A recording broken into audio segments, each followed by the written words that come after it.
Welcome to the HBCU podcast. I'm so excited because you're listening to episode 31. And before you go any further, show us some love by leaving us a rating or a review. If you're an avid listener or just joining us for the first time, here we're joined by some awesome HBCU grads in the form of co-host and guest. We also focus on all the great things HBCU alumni are doing in this world. On this episode, we speak to Brianna Weaver. She's a graduate of Florida A&M University. Brianna is a millennial working in the sports industry. She currently works as an inside sales consultant for the Atlanta Falcons. And when her schedule allows, she can be found interviewing some of Atlanta's brightest stars as an entertainment correspondent for Stream ATL. During this episode, we discuss her HBCU experience, her career, and she shares some great tips for recent grads. Keep listening. It's the HBCU podcast.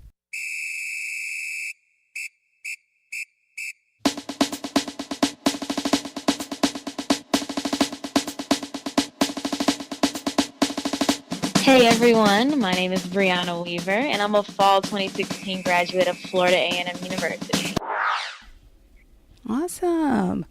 Okay, so Brianna, welcome to the HBCU podcast. Yeah, thank you for having me. Yeah, no problem. I'm so glad you're energized and everything, and ready to go because again, like we've really been trying to connect with each other, so we finally made it. Tell me about it.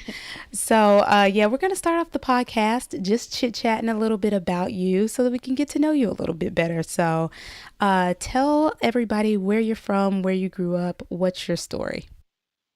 So I'm originally from Orlando, Florida, definitely a Florida girl, born and raised. I actually grew up attending the Florida Classic, which is in Orlando. So that's a game hosted by Bethune-Cookman and Florida A&M University. So it's kind of what piqued my interest in HBCUs. I didn't really know much about HBCUs other than going to the Classic every year in November, but I knew that if I were to attend an HBCU, it would be one of those. So long story short, I ended up at FAMU, went there fall 2012, and the rest is history. Awesome. So I hear you say you had a familiarity with HBCUs because of the Classic, but is that it? Were you guys at the Classics because you had a family who also attended HBCUs, or just because it was actually being hosted in your city? So I think it was more so because the Classic was being hosted in Orlando, and that's really one of the very few Black events that we get in Orlando because it's such a tourist city. You have Disney World, Universal, etc. So that was kind of just something for my family to do. So we would have family come up from South Florida, family coming from Tampa, and that would be something that we did every year. We kind of made a tradition out of it. So I do have family members who attended HBCUs a lot, actually, but in my immediate family, my parents didn't attend HBCUs, so I didn't have that HBCU legacy to fall back on, but it was something for us to do, something for us to get out, something for us all to come together. Nice. So once you guys got there, I'm guessing just being around the energy of those games, seeing the cheerleaders, seeing the band, seeing the fans, all of that, is that what initially drew you to Florida A&M? How that happened? Yeah, so FAM and BCU were really and truly the only two HBCUs that I knew about all throughout, even just going through grade school and then getting into my senior year when I started applying for different colleges. So I actually ended up at FAM. I applied to different schools throughout Florida. I had Florida prepaid, so I knew that if I was going to college, it was going to be in Florida. And FAM was one of the schools that I got into. And it was down to FAM and a school called the University of South Florida, which is in Tampa. So I toured both of them because I knew, ultimately I was going to be making a decision between the two. And when I toured both schools, when I went to the University of South Florida, I felt as if when I was on the tour visiting the campus that I was really and truly just going through the motions. Like, you're supposed to take me on this tour. You're supposed to show me the dorms, show me the cafeteria. It seemed pretty black and white. And then I remember a few weeks later going up to FAM for the spring preview, and I literally felt as if I was at home. Like, We spent 24 hours there, and I just knew this is where I had to be. The orientation leaders were so welcoming. We got to eat in the caf, and I think they might have had fried chicken Wednesday. I think they planned that on purpose for us to come. I think they kind of used that to They kind of used it sway to all lure of us. you in. Yeah, I'm starting to think so now. They had, it wasn't really a party, but it was more so of a reception for us after, we'd gone through touring the campus and all that. I Mhm. felt like I was already a part of the family and they were just waiting for me to, sign off. So that's why I chose FAM. And then I was going to be in the School of Business and Industry, and they had a really, renowned reputation. So I just felt like it was the perfect plan. Nice. So while you were at Florida A&M and getting adjusted and getting to know people, what was your campus life like? Yeah, so I kind of jumped in at FAM head first. So being in high school, I was kind of reserved. I was a cheerleader, but that was it. I was never, like cheer captain. I was never really super involved in any leadership positions on campus. So I knew that when I got to FAM, I kind of wanted to do a 180 and, just jump headfirst into campus life. So that's what I did. I ran for freshman class senator my freshman year. Um, and I kind of shocked myself because it was completely out of my comfort zone. I'd never run for a position before. I'd never even done any type of public speaking, so this was completely out of my element, and I kind of shocked myself with how well I did. I ended up winning first seat, so I was in SGA for 2 years, and that kind of just gave me the confidence to start getting more involved on campus. So I went on to join a couple mentoring organizations, Big Sister, Little Sister, and I also became a peer mentor in my sophomore year, mentoring the incoming freshmen. And then also I joined a dance team called FAMU Elite Dance Squad. Shout out to the feds.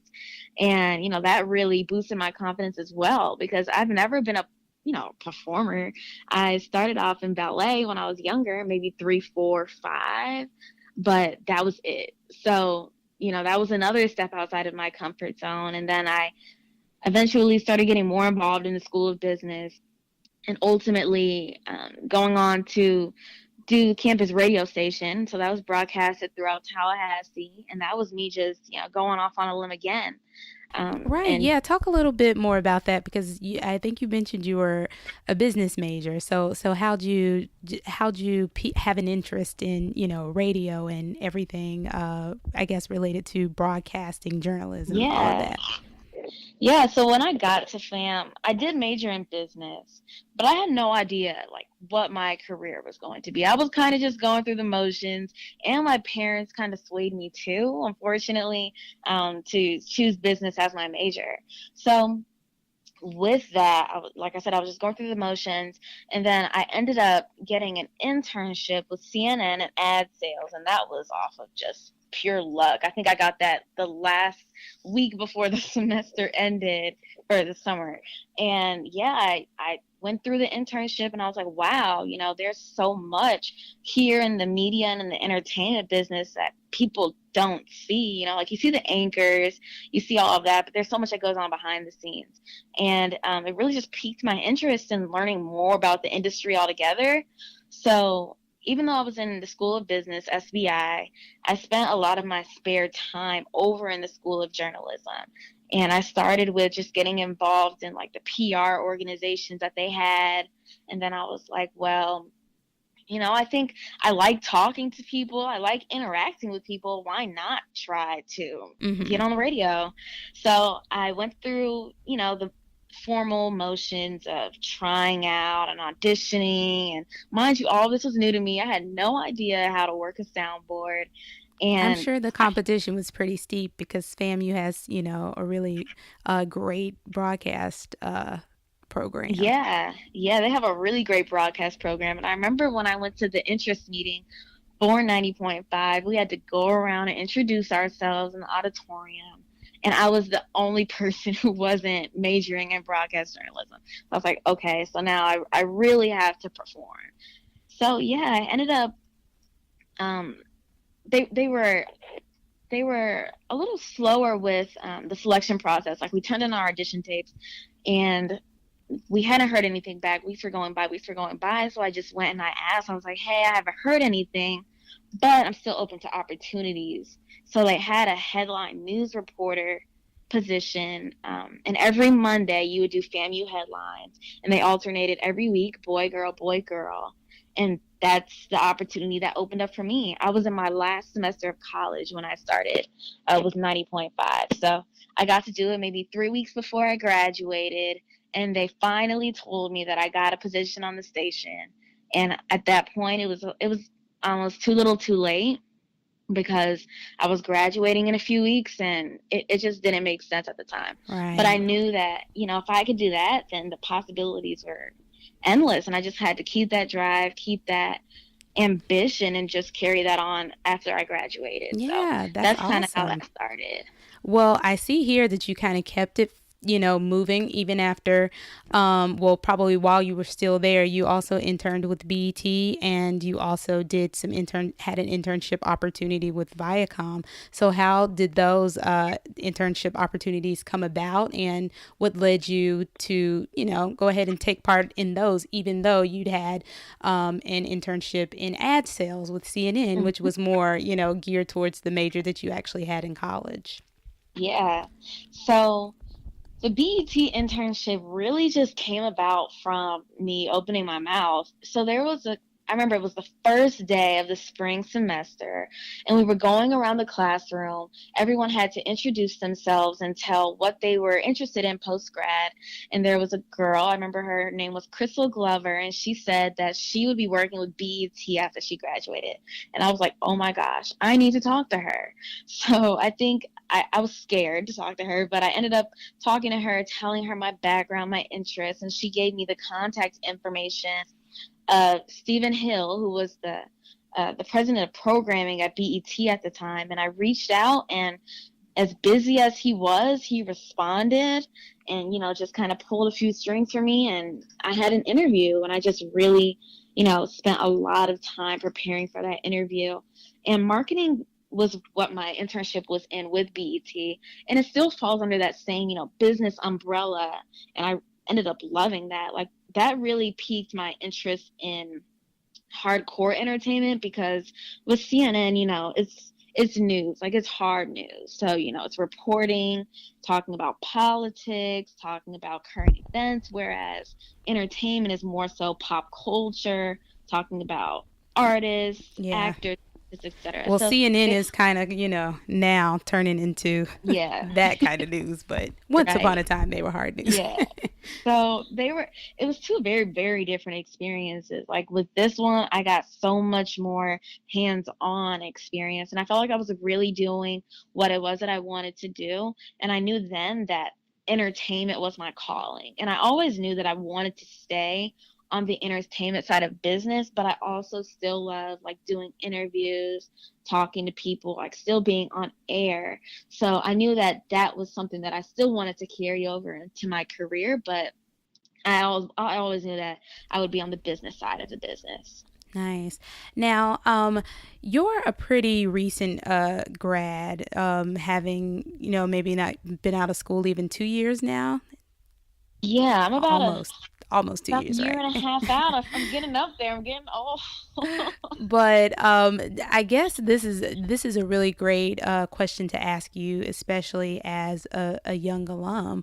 Why do you consider having so many internships important? I think this is really good advice that you could probably, render to maybe some of our younger listeners, and how that has really helped you, today.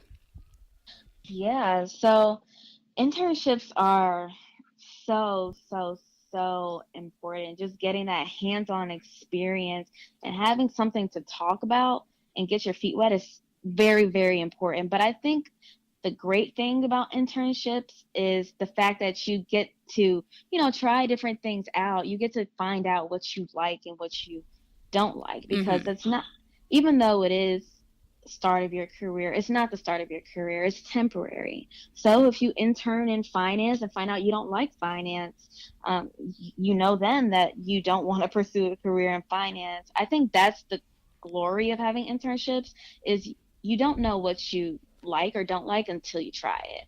So I would say that's why internships are important, and just getting that hands-on experience, because that's what people are going to be looking for when you get out here, is what you've done, who you know, and internships will open you up and open so many doors for people that you probably never would have been able to access otherwise.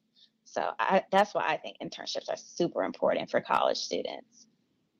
And with that advice, I mean, what type of advice could you give them related to securing internships? Because I think you applied to, in telling your story, you said you applied to an internship. You also, spoke to someone and inquired about Mm-hmm. their work. So what types of tips do you have for individuals who are seeking or trying to secure internships? Yeah. So, oh my gosh, there's so many different routes you can go with securing internships, but the first one I would say is, not being afraid to talk to people. There are so many people that come to the universities, especially HBCUs, just giving their insight. They come on behalf of their companies to share their knowledge with you guys, to provide opportunities. There's so many opportunities out there solely for HBCU students. So I would say if someone comes to your campus and you're interested in pursuing a career with that company or even just within that industry, I would say to go, because you never know who you'll meet, and you'll never know, who you'll rub elbows with. Another tip I would say for securing internships is to just, have informational interviews or just have coffee with somebody one day and pick their brain about what it is that they've done or how they even got their started, how they got their internships. And even if they don't have anything available for you there or then, when something opens up in the future, they'll always keep you in mind. Or, you never know who people know. Even though they don't have anything open there, they may know someone in another company or in another department who might. And also, I would say utilize your professors, only because, they weren't always a professor. Like, people have had careers prior to getting into education. Right. And and they still know people. And one thing that works for me when securing internships and opportunities is really just putting myself out there and reaching out to people on like LinkedIn. I am not afraid to slide in anybody's DMs. And I will say, hey, this is my name. This is what I've done in the past. This is what I'm looking to do. Do you have any advice on opportunities, or, just can you just give me a little bit of your background story? And you'd be surprised how far that goes, because a lot of people don't put themselves out there. Mm-hmm. So when you do, you'll definitely stand out. So that's my advice as far as securing internships. Nice. And you guys, I think, again, all that Brianna is saying is really excellent advice. And she's kind of fresh, from the college atmosphere. So, I You make mean, me feel so young. well, I don't mean to, but a lot of times we have, some alums on here that are, have been into their careers a little while, and that's not Yeah. a good or bad thing. But I mean, sometimes some of the tips that or advice that they give, it could be a little bit outdated because a lot is changing around us so fast. But it Mhm. sounds like, this is good, solid advice. You just mentioned something someone who probably graduated with me wouldn't have mentioned, which is LinkedIn. We use it, but it wasn't the way we would have gone about getting, internships while we were in school. So I think, just an update on how to secure those internships. That's really good info. Now, still in the vein of internships, we won't spend all our time here. We're definitely going to talk to you more about career, but I wanted to also ask you, what were some of your takeaways? Because again, you had 3 internships. So, what was it? Networking, experience, soft skills, all of that. What did you really gain that you utilize again today in your career from your internships? That's a great question. I've actually never thought about that. I would say really and truly the networking aspect, because like I said, you never know who you'll cross paths with. The hardest part is getting in the door, and once you're there, the opportunities are endless. So, just talking to people has opened up so many doors, just not being afraid to talk to people and capitalizing on those conversations and leaving a great impression, so that when people know what you're interested in, they'll keep you in mind and you left a good impression. So they can speak highly of you to other people. I think Mm-hmm. that's one really important thing about having internships is working hard and, leaving a good impression, almost leaving a legacy so that when people speak on you, it'll always be positive things. And is really important, what people say about you when you're not around. So you always want to make sure those are good things. So really, the biggest thing I got from being at my internships was networking and just learning the importance of keeping a great reputation and work ethic. Nice. Now, here's one of the last things that I'm going to ask you about an internship, and then, like I No said, we're going problem. to roll right into career. But with all of your internships, were they always internships where housing was provided, or did you sometimes have to go out and make arrangements in order to take those internships? Tell me a little bit about that and how, if students are really interested in certain internships, sometimes you have to figure out how you're going to be in that city, or Yeah. yeah, so talk a little bit about that. Yeah, that's so true. So my first two internships, I did not have housing paid for. So the first route I took, my parents helped me out with it just because, I knew I would be getting my foot in the door. It was my very first internship. So they helped me out with that one. And then the second one, I reached out to the Alumni Association in New York City, and they were able to help me out there. Alumni, they love giving back to current students and very recent graduates because they feel like, that's their way of giving back, if not giving back to the actual university itself. So a lot of times they'll give back to you in like scholarships and fund that housing, or sometimes if you feel comfortable enough, they'll even let you stay with them if need be. So yeah, internships, not having housing for those can be, can make a huge difference, can be the difference between you going on an internship and you not going on an internship. Because I actually had to turn one internship down because I didn't get housing. Right after I graduated, I had an internship offer with Will Packer Productions out in LA, but housing wasn't provided. Mm-hmm. So I was at the last minute just reaching out to everyone that I could, and LA is super expensive. But, it just didn't work out. So I had to turn down that opportunity for, reasons that were kind of out of my control. It hurt me, but, everything happens for a reason. So, Absolutely. I think one of the really great things that you said, because on here I'm always talking about alumni.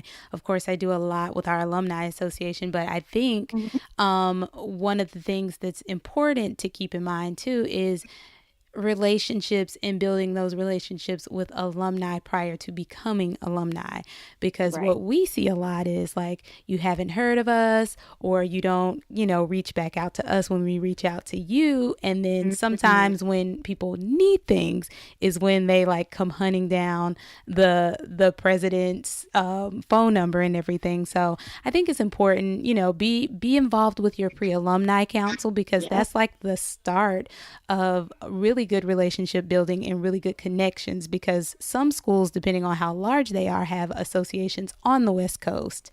And there are people, pockets of alums in maybe a Portland, maybe in Mhm. LA, maybe, Sacramento, San Francisco, what have you.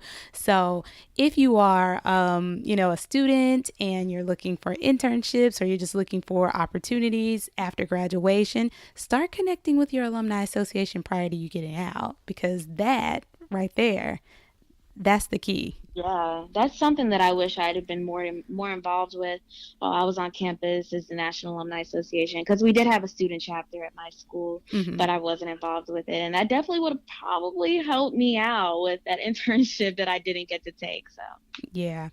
Okay, as promised, we're going to chit chat a little bit about your career and what you're up to these days. But before we leap into your current career, you are also well, I don't know if it's fair to call you this, so you tell me specifically, a YouTube personality. Is that correct? I wouldn't really call myself a personality. I don't take it as seriously as, a lot of people do. So I wouldn't really consider myself to be a YouTuber, Gotcha. but I do YouTube from time to time, and that came from, so when I graduated in 2016, despite me having, two internships, I didn't have a job when I graduated. So I moved back home to Orlando with my parents like 3 or 4 days after I graduated from FAM. And I'm literally sitting on the couch every day, like, what is my life? Like, I went into a state of depression. I have never been so low in my life because I felt like, I've done all this in college for nothing. So I'm applying to jobs, and I, I wasn't hearing anything. I was either hearing no, an automatic email saying, we chose to go with other candidates, whatever the case may be. But I didn't have a job. I resorted to working at edible arrangements, waited tables for a while, and I was like, okay, I have to do something.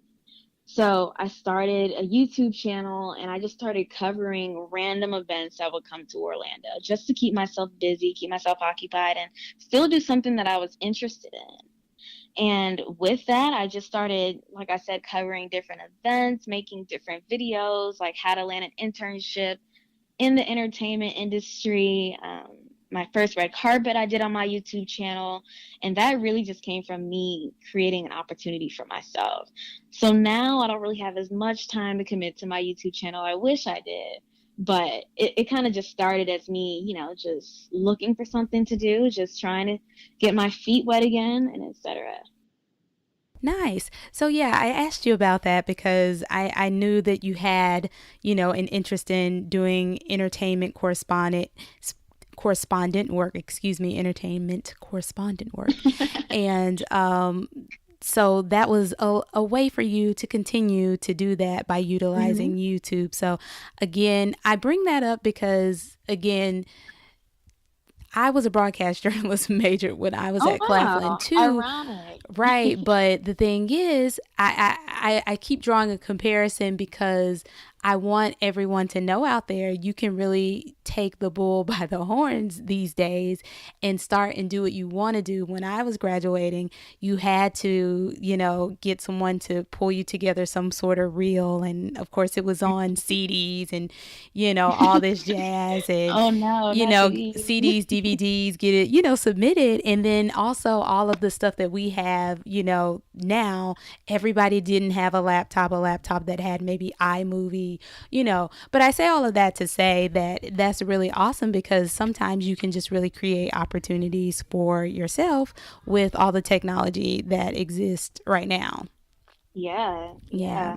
And crazily enough, that led into another opportunity for me. So someone who randomly watched my how to land an internship in the entertainment industry video told me about an opportunity solely for HBCU students who wanted to be in the entertainment industry.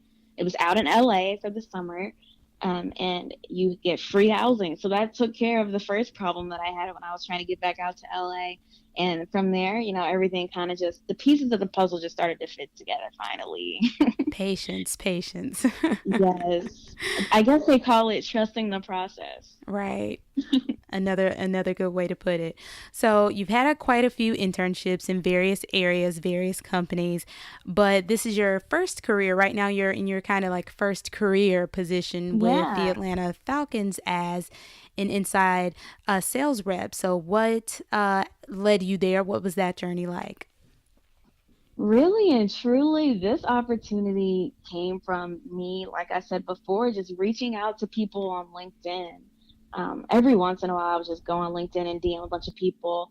And I always had some interest in the sports industry, even though I didn't really have the experience to match.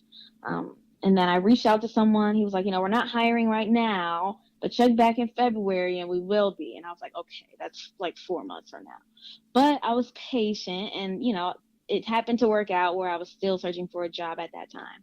So I reached back out to him closer to the date, and he told me about a career fair that they were hosting at the Mercedes-Benz Stadium. And it was the Falcons, the Tennessee Titans, the Atlanta Hawks. The list goes on. Harlem Globetrotters. Like, it was everyone you could possibly think of in the southeastern region was there. So I went there, showed my face, and he says they were having in-person interviews in maybe a week or so. So I was invited to that. And I don't think I've ever prepared so much for an interview. Like, I was ready for any question they might have possibly asked. And then I had really good questions for them. Like, I went and I researched everyone and made sure that the questions that I had looked like I'd put time into them. So I was one of the 12 people that were chosen as a part of my inside sales class. And yeah, that's kind of how I got here. I love it. Nice. Preparation, always key. Yeah. Preparation, when preparation meets opportunity, that's where luck comes from. So, Ah, I love it. So, currently you're working with the Falcons organization. What do you like most about the job? I think what I like most about the job, well, I get to talk to people every day. I love talking to people. So that's one of my favorite things about my job. But really and truly, working in sales has just built my confidence so much Because you because got to sell it. literally, like, I didn't realize like how hard it was to try to get people's money. But I think, the skills that I'm obtaining in sales and just learning how to talk to people, how to get the right information out of people is going to help me, further on down my career, whether I remain in sales or not. And I really just like the Falcons organization because they do so much to keep us together. Well, to keep us, included with their core values and always finding stuff for us to do, different team building exercises, etc. So I love that. I love the fact that we're able to give back to the community, etc. I have no complaints other than, the fact that I'm I'm a minority, not only am I a woman working in sports, Hmm. but I'm a black woman working in sports. So that is definitely making it a little bit more eye-opening. I don't even want to say difficult or hard because it's not supposed to be easy. Right. But I just, in certain situations, I just think to myself, did that happen that way because I'm black or because I'm a woman? Or do I need to work three times harder than the next person to prove myself? I've been put in a few situations where I felt like that was the case, and I just know that I need to stay on my A game all the time. And I think that's another thing I like about having this job is because I am put at a slight disadvantage, I have to work harder. And I think that that's just something great that I'll keep in my career is just the work ethic that I've obtained, just being more prepared than I normally would, just dressing better than I probably would. Because, being at BET, I did two internships with BET. Um, everyone's a minority. We're all, for the most part, black, if not maybe Hispanic, etc. But the minority is a majority. Hmm. So I hadn't really had that experience of being a minority in corporate America, and everything that people talk about is kind of coming to fruition. But I also take that as an opportunity too, because like I said, it just pushes me to do better and just go a little harder. Awesome. Now, you also, while working with the Atlanta Falcons, you also are using your skill still to be a correspondent with Stream ATL. Is that correct? Yeah, So yeah. tell me about your work there because you sound pretty busy in your regular day job. And not saying that this one might not be considered your day job as well, but how are you balancing the two and how did you, get involved with that? Yeah, so sometimes it hasn't become overwhelming yet, but really and truly, I got involved with them. I met them at a networking event randomly. I saw what they were doing, and I just expressed interest. I was like, "Hey, I see what you guys are doing. I'm interested in doing the same thing. How can I get involved?" And they kind of just took a chance on me. I didn't have too much experience. Like I said, I was a business student, but they took a chance on me, and here I am. So balancing the two is hard, especially with being in corporate America. A lot of times I have to remember that, okay, you're working with the Falcons right now. You can't intertwine Stream ATL stuff with this as much as you might be interested, as much as it might be distracting you if I get an email or a phone call or something.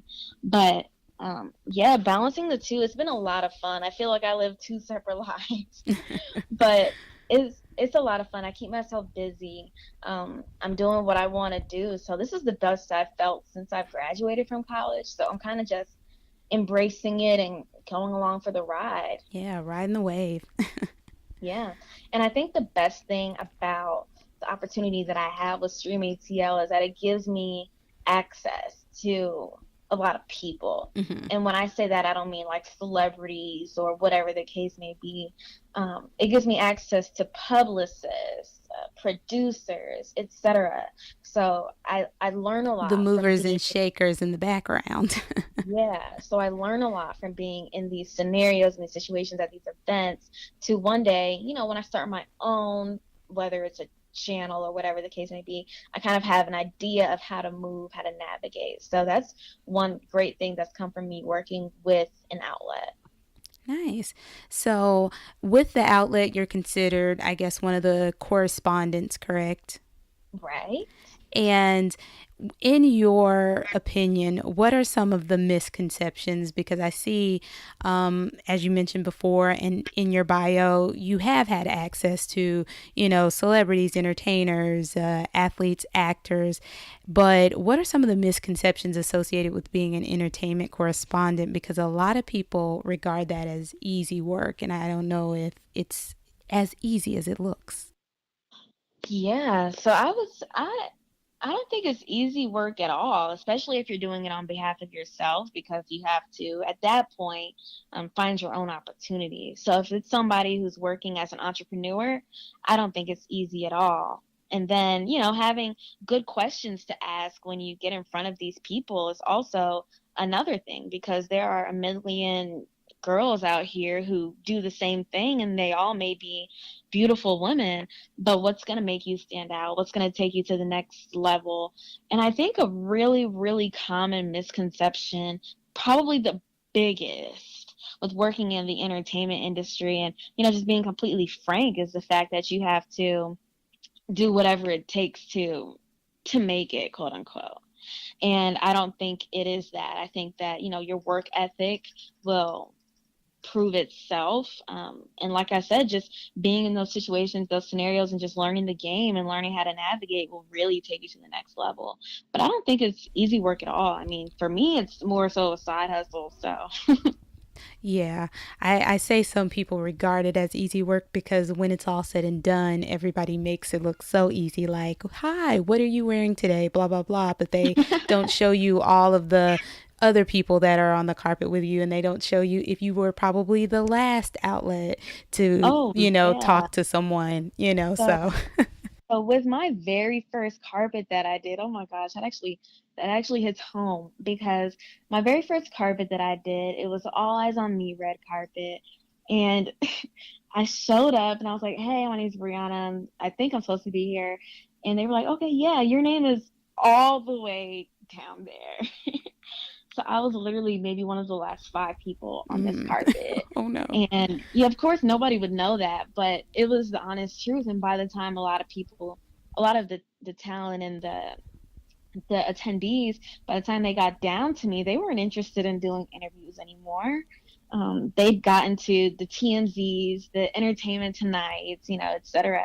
And at that point, they're ready to go inside the event. So, yeah, that's really true. I think, you can paint a picture that's not necessarily true, but um, It's it's all hard about, work. yeah, yeah. Nice. So, all you guys out there, remember there's always a behind the scenes of the behind the scenes. Yeah, definitely. Because I was like the last person on my first carpet. Nice. Now, we're going to talk a little bit more about, I guess, FAMU in your time there. What are some of the skills that you obtained from FAMU that have helped you? And honestly, if you're saying so, that you're pretty sure that no one else is getting at their colleges or universities. Hmm. I would say one great thing about FAMU is the fact that it seems as if everyone wants to help everyone. So I think one skill set that I've gained from being at FAMU is just learning how to leverage and using my network. So that comes from me reaching out to alumni, me reaching out to when I was a freshman, maybe older seniors, or me reaching out an arm backwards to give back to someone who may be coming after me, who may need some advice. I think that was one really great thing about FAMU was the sense of community. Like, even if you look at, some people who've graduated from FAMU, like, for example, Will Packer. Will Packer comes back to the school all the time, and talks about his movies. He'll do interviews with the students. He'll provide students with internships. He always looks out and makes sure that FAMU is accounted for.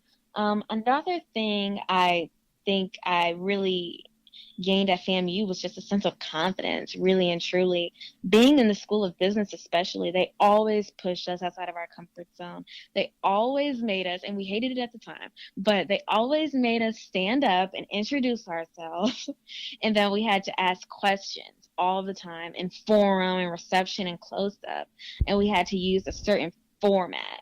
So that was premise one, premise two, question, follow up. And I know that makes no sense to anybody right now, but yeah, that was something that we had to do and something that was kind of instilled in us. Mm-hmm. So it gave us confidence with asking questions and being in a room and just knowing how to show out, just how to show up and show out. I think that was the greatest thing I gained from FAMU, was just a sense of confidence in myself as a Black woman. And I think that I've transferred that well over into my career now.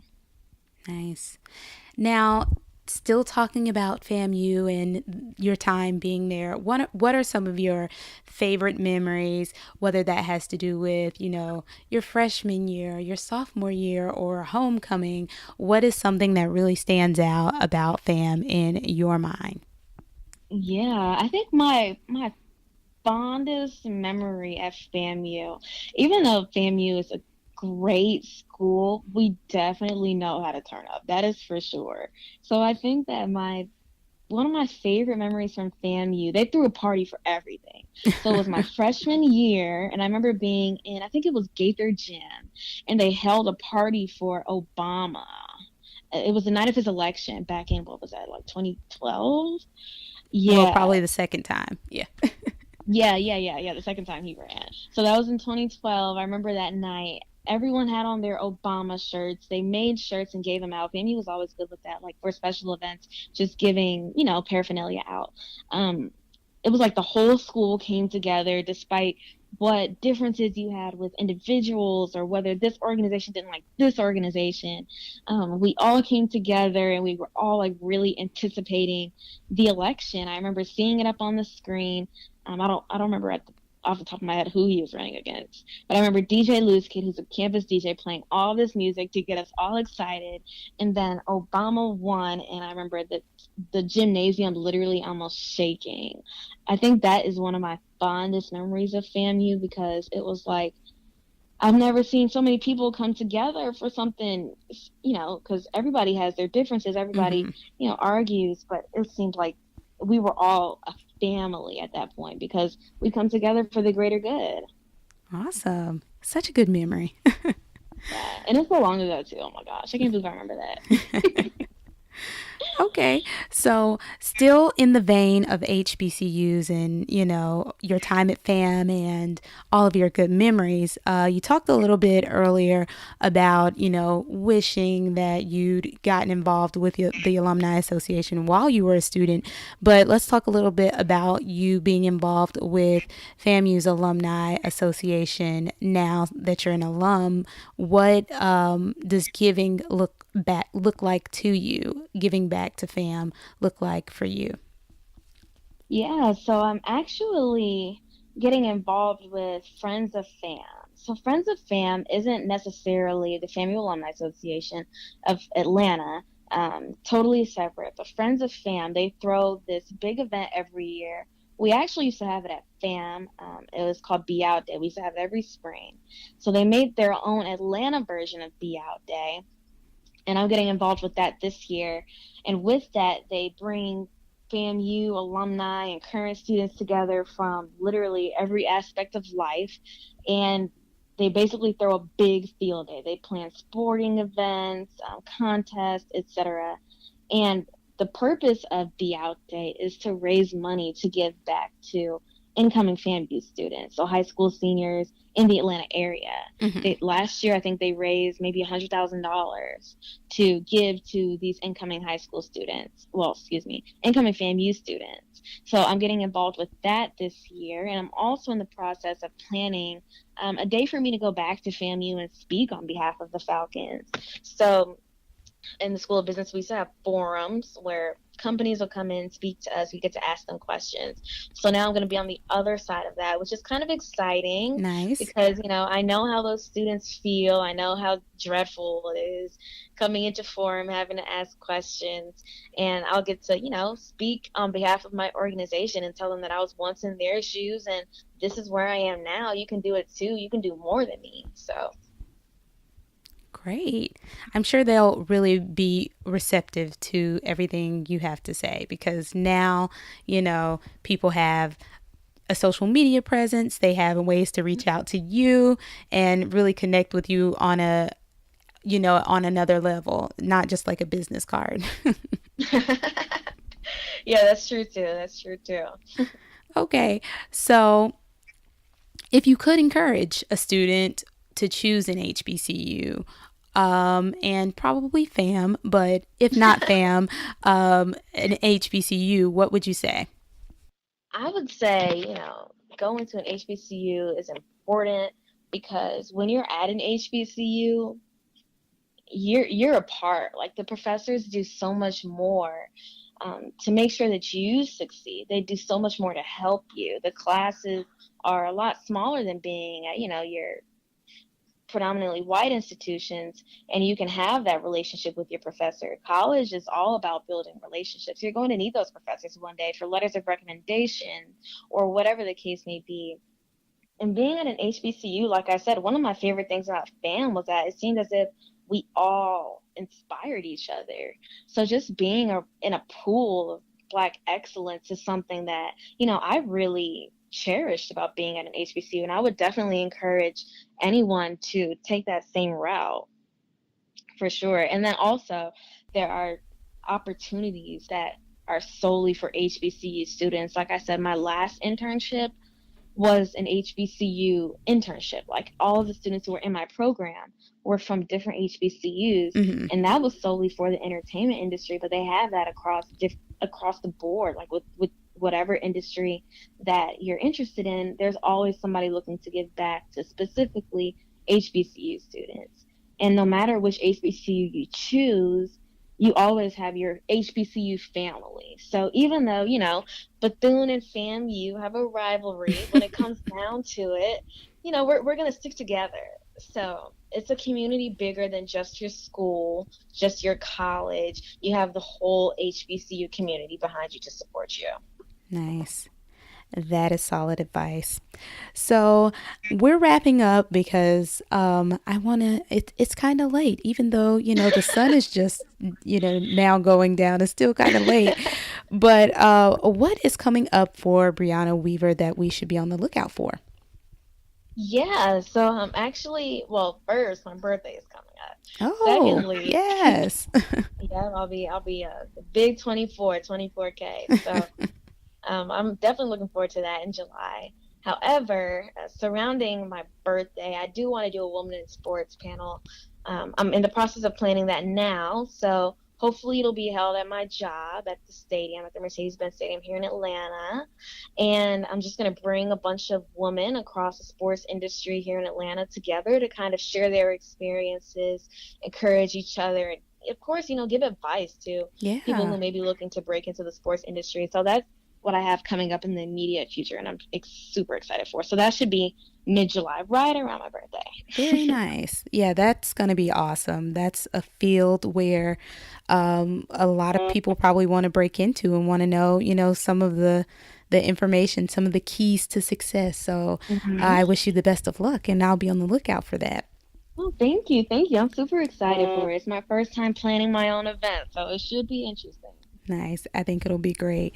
So, share with the listeners where they can find more information about you. Do you have a website? Are you open to sharing social media? Whatever it is that you would Yeah, like to share, tell all the listeners how they can find you.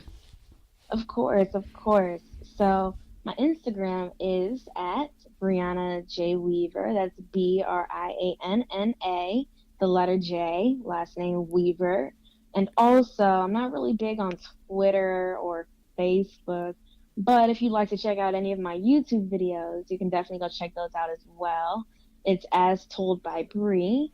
And then lastly, my website will be coming soon, very, very soon. So be on the lookout for that as well. Nice. Well, if you missed anything, don't worry. You'll be able to find all the links and all the social channels that Brianna just shared on the HBCUpodcast.com as well as in the show notes. So, Brianna, thank you so much for being here. No, thank you. It was a pleasure. Yeah, I know you're super busy, and I really appreciate you taking the time.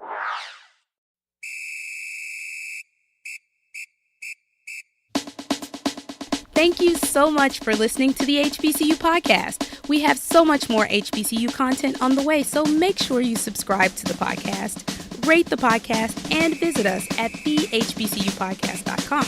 And don't forget to follow us on Instagram and Twitter at the HBCU Podcast. Like us on Facebook. We love you for listening. Until next time.